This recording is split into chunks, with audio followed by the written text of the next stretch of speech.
Where do you want to travel in 2021?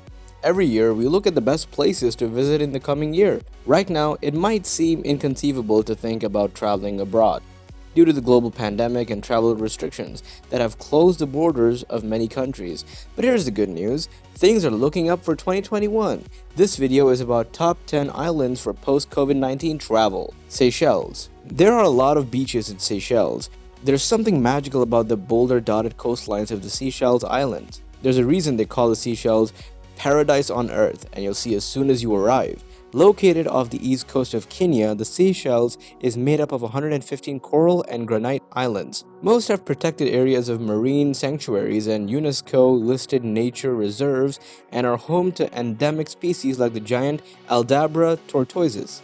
Most have protected areas of marine sanctuaries and UNESCO-listed nature reserves and are home to endemic species like the giant Aldabra tortoises. You could spend your days hiking through the lush jungles, relaxing on the picture-perfect beaches, or driving and exploring islands' underwater heritage.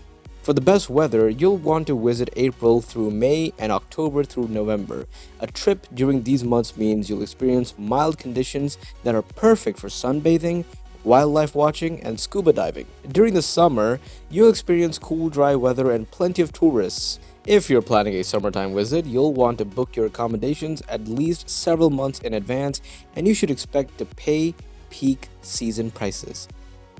Palawan, Philippines. Palawan, one of the best places to visit in the Philippines, is consistently ranked as one of the best islands in the world, and for a good reason. It boasts white sand beaches and islands, clear blue waters, a spectacular variety of marine life and shipwreck sites, and majestic towering limestone cliffs. If you love swimming, island hopping, and diving, this biggest island province in the Philippines should be in your travel bucket list. Palawan has over 1,700 pristine islands and islets scattered in its four main destinations: El Nido, Puerto Princesa, Coron, and San Vicente. Corfu, Greece. Corfu has been one of Greece's most popular tourist destinations going back to the 1970s. It still is incredibly popular with tourists, especially backpackers who visit Corfu for its inexpensive and famous parties. Located in the Ionian Island group in western Greece, it is composed of white sand beaches and an active nightlife and stunning mountains. While it's very crowded during the summer months, there are still many quiet places to stay and see on the island, as most of the action sticks to just a few major hotspots. Anguilla. Anguilla travel offers a mix of everything. The Caribbean island, like many of its neighboring islands, has watched new vacation properties and resorts shoot up along its beaches. Despite that, Anguilla, unlike many of its neighboring islands, hasn't lost its local charm and authenticity. In other words, while the island depends on luxury tourism, many rich and famous people frequently travel to Anguilla. Anguilla enjoys warm, comfortable temperatures nearly year-round, so make your Anguilla travel plans at your leisure. Keep in mind, however, that the island's peak tourist season lasts from December to mid-April. Because of the increased demand, prices tend to shoot up considerably during this time. Those looking for a deal should visit Anguilla between May and August, when prices remain fairly reasonable and before the island's hurricane season hits. Koh Lipe. Located in southern Thailand, this semi-off-the-map island is one of the best places in the world. At first, not a lot of people backpacked to Koh Lipe. It saw few visitors, and there was indeed a last boat when the season ended. Here on Koh Lipe, the super friendly locals bring in the daily catch for amazing seafood. The beaches are beautiful, the warm water, and the island is cheap. In the last few years, lots of people travel to Koh Lipe now as the island has developed a lot. It's not the sleepy little island it used to be, but it's still way less developed than many other destinations in Thailand. And if you venture off Lipe to the nearby national park, you'll find the pristine beaches that attracted people to the area in the first place. There's some impressive snorkeling near the island, a few hiking trails, and lovely beaches. St. Bart's. With boutique hotels, mega yachts, luxury label shopping, and plenty of private villas, St. Bartholomew, casually known as St. Bart's, feels more Parisian than provincial. It's no surprise. Being a former French protectorate, it's a natural escape for French citizens who can work or visit here easily while not having to exchange their euros for a local currency. You'll find designer shops in the main shopping district of Gustavia, art galleries in Saint Jean, and delicious French-influenced seafood all over the island. The island has more than 20 beautiful beaches, each of which has its own personality. Many have beach clubs where you'll be treated to top-notch service and great views. Be prepared to shell out for almost anything you do here. St. Bart's is not inexpensive, nor is it the place to try save your money. Best to settle in with a bottle of cold Chablis at one of the most beautiful beaches and join the well-heeled in soaking in the good life. Kauai. Brilliant sunsets, pristine beaches, aquamarine skies.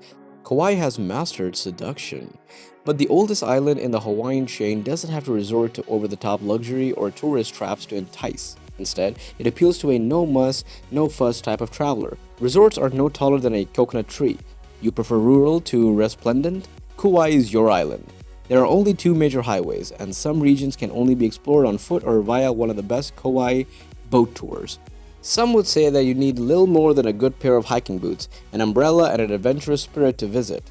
But we should warn you, you might also need a little cash. Kauai has put a premium on its natural beauty and prized hiking trails, and room rates during the winter can reach $500 a night, which is okay. To get the most and save the most, consider visiting during the shoulder seasons. Ambergris Caye. Throughout history, Ambergris Caye has been Belize's main trade hub, where fish, coconuts, and shell, that's a natural gum from trees, were exported to the rest of the world. Today, Belize's largest island has also become its most popular tourist destination, thanks to its premium diving sites, birding opportunities, and water sports offerings. San Pedro town is one of the greatest highlights when you visit Ambergris Caye. The charming beachside town in the island's largest settlement and is populated by some of the friendliest folks in Central America. Travel to Ambergris Caye is perfect for water sports fans and beach lovers, but there's much to like on dry land as well. The island's lively music scene provides excellent nightmare entertainment, and there are some ancient Mayan sites that are well worth exploring. Ambergris Caye travel is ideal during the winter and all the way through April, when temperatures remain in the 80s and skies are rain-free. Temperatures increase and so does the humidity from late April to October, which brings showers to the region but keeps some of the crowds away. Santorini. Santorini is famous for its cliffside homes, which are painted blazing white with deep blue roofs. If you are looking for a romantic getaway, this is the place. Don't miss watching the sunset at Oya, visiting the many historical sites, or exploring the vineyards. Traveling to Santorini has become even more popular in recent years. Santorini is surprisingly cheap, and once you get out of town, it's easy to escape the crowds.